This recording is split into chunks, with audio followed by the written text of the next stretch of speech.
गुरुजी ज्ञान के चररिया ओढ़ावे के पड़ी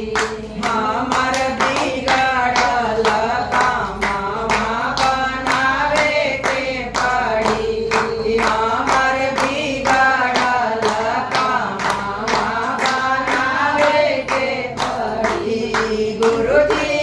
ज्ञान के चररिया ओढ़ावे के पड़ी हमर बिगड़ल कामवा बनावे के पड़ी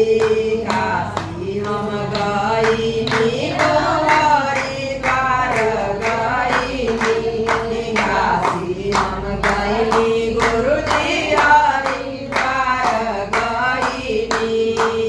जलवा जे भरी भरी लोटा मिले आवनी गुरुजी हमरा से चरण धोआवे के पड़ी गुरुजी हमरा से चरण रखवावे के पड़ी हमर बिगड़ल कामवा बनावे के पड़ी हमर बिगड़ल कामवा बनावे के पड़ी बाग में गइनी बगीचा में गइनी डलिया जे बरी बरी धतूरा ले आइली गुरुजी धतूरा और बेला पत्र सिखारे के पड़ी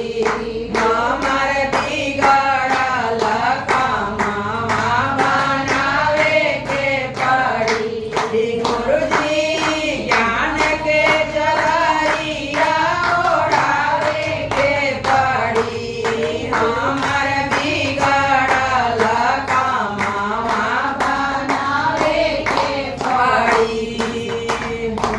मटिया जे गइनी बजरिया जे गइनी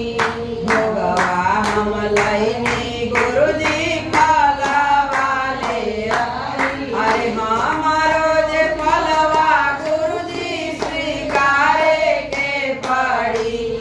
हमर बिगड़ल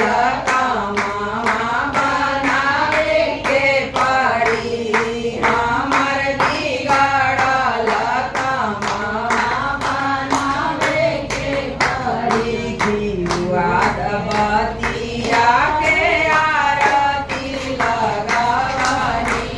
गुरुजी हमार आरती स्वीकारे के पड़ी हमर बिगड़ल कामवा बनावे के पड़ी सब शिव राज की जय भैया भवानी की जय।